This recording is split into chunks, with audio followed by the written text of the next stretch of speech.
लिए बेटर है, बीकॉम और आपका सीए के लिए भी चल जाएगा छोटा सा कंसेप्ट, ठीक है।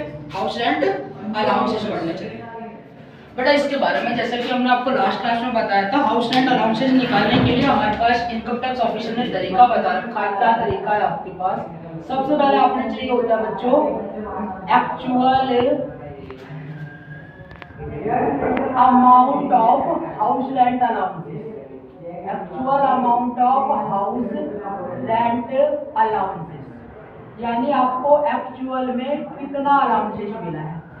और जो नंबर सेकंड पे आपने चाहिए होता है रेंट पेड, जहां पर आपका एम्प्लॉयर आपको हाउस प्रोवाइड करता है, यानी हाउस का रेंट प्रोवाइड कर रहा है, वहां का आप रेंट कितना देते हो, एंड उसमें से आप माइनस कर देना उसकी सैलरी का 10%, और सैलरी निकालने के बारे में भी आपको मीनिंग ऑफ सैलरी बताएंगे।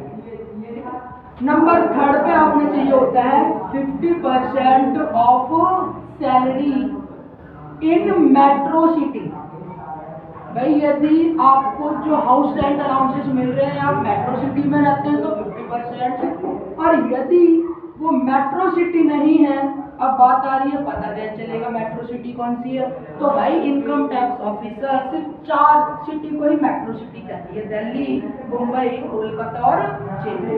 इनके अलावा क्वेश्चन में आपको कोई सी भी सिटी आ जाए, वो सारी सिटी कौन सी सिटी कहलाएगी? Other city, right. तो आप यहाँ क्या करेंगे 40% of salary in other city, ठीक है। और मीनिंग ऑफ सैलरी कैसे निकालते हो इसके बारे में भी आपको पता ही है। मीनिंग ऑफ सैलरी निकालने के लिए आप नोट करते हैं, और नोट में क्या करना होता है आपको? बेसिक सैलरी, उनकी बेसिक सैलरी कितनी थी, प्लस आप इसमें ऐड करते हो डीए। डीए का मतलब डीएनएस अलाउंसेस, और ये डीएनएस अलाउंसेस कैसे होने चाहिए? अंडर कंडीशन, और अंडर कंडीशन की भी आपको शर्तें बताई गई। 3 शर्तें, यदि डी आपकी सैलरी का फॉर्मिंग पार्ट हो, यदि डी आपके एम्प्लॉय के बेनिफिट के लिए दिया गया हो, और यदि डी आपके किसके लिए दिया गया हो? भाई रिटायरमेंट बेनिफिट, ठीक है। तो डी 3 शर्तें क्या थी? If D is providing forming part of salary, if D is providing under the term of employment, if D is providing for retirement benefit. तीनों बातें आपको एडजेक्टिव्स लिख के मिल जाएंगी, चाहे आप किसी भी लेवल का एडजेक्टिव करेंगे यहाँ पर एचआरए निकालोगे, ठीक है भाई। ये हो गया। एंड नंबर सेकंड पे आपने क्या चाहिए होता है बच्चों? कमीशन। और कमीशन कैसा होना चाहिए? Fixed rate. फिक्स्ड रेट का मतलब पूरे 12 महीने कमीशन का एक ही रेट हो, 5 हो। ऐसा ना हो कि 3 महीने 5, आगे 3 महीने 6 कर दिए या घटा के 4 कर दिए, फिक्स्ड रेट। बात समझ आ गई आपको? ठीक। अब एक क्वेश्चन देखते हैं बच्चों। क्वेश्चन नंबर है भाई आपकी डॉक्टर गिरीश आहूजा की बुक है, पेज नंबर 47 है। मेरे पास पुरानी बुक है, असेसमेंट ईयर 17-18 की बुक है, ठीक है। आइए भाई क्या कहा गया बेटा यहाँ पर? As entitled to a basic salary, A को एक बेसिक सैलरी दी गई है 50,000 रुपए पर मंथ। इन्हें डीएनएस अलाउंसेस मिला करते हैं 10,000 पर मंथ। अब डीएनएस अलाउंसेस हमारे काम के तब होंगे जब वो कैसे होंगे भाई? अंडर कंडीशन, वरना हमारे काम के वो नहीं है। आइए देखते हैं क्वेश्चन में कहा गया है कि अंडर कंडीशन है या नहीं है। बिल्कुल कहा गया है 40% of each forms part of retirement benefit. 3 बातें बताई थी आपको, या तो फॉर्मिंग पार्ट ऑफ सैलरी होना चाहिए, रिटायरमेंट बेनिफिट होना चाहिए, अंडर टर्म ऑफ एम्प्लॉयमेंट होना चाहिए, ठीक है। तो भाई अंडर कंडीशन, लेकिन सिर्फ 40%। आपको भले 10,000 मिलता है बट आपको चाहिए कितना? वाली 40%। Agree? He is also entitled to a HRA, ये हाउस रेंट अलाउंसेस भी लिया करते हैं, और वो हाउस रेंट अलाउंसेस कितना है बेटा? 20,000। He is actually पे, और जहाँ पर वो रेंट लिया भाई, रेंट लिया है दिल्ली में, रेंट पर हाउस लिया है दिल्ली में, और वहाँ का रेंट कितना गया भाई? 20,000। तो भाई दिल्ली कौन सी सिटी है? Metro city, okay. आपसे कहा गया कंप्यूट द टैक्सेबल HRA, क्या निकालना है? तो टैक्सेबल HRA, इससे तो आ जाएगा एग्जम्पशन, किस पर टैक्स नहीं लगता। टोटल में से एग्जम्प्ट को माइनस कर देंगे, actual amount of HRA, sorry taxable amount of HRA, ठीक है। चलिए तो क्या काम करो अब आप? सबसे पहले actual amount of HRA mention है आपको, कितने मिलते हैं? 20,000 रुपए पर मंथ। तो क्या करोगे आप? 20,000 मल्टीप्लाई 12, हर मंथ में बात हुई है, तो यानी 2,40,000। एग्री। रेंट पेड, वहां का रेंट कितना गया है?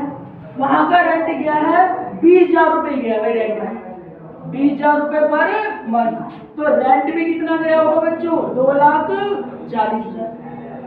एग्री। सैलरी का 10%। अब सैलरी कैसे निकालोगे? बेसिक सैलरी डीए का ओनली अंडर कंडीशन पार्ट और कमीशन हमारे इस क्वेश्चन में है। एग्री।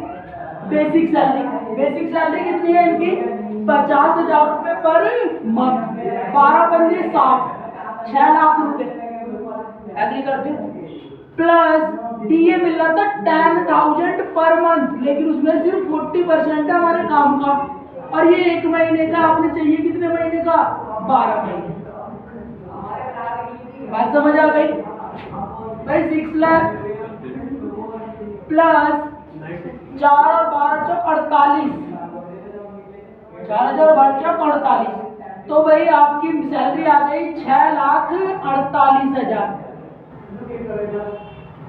भाई सैलरी का 10% यानी 6,48,000 का 10%, 6,48,000 का 10% निकाल के 2,40 पैसे माइनस करो, कैसे से करो फटाफट।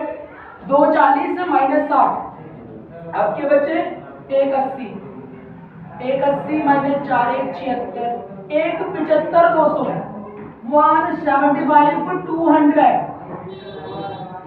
एग्री। 50% ऑफ सैलरी या 40।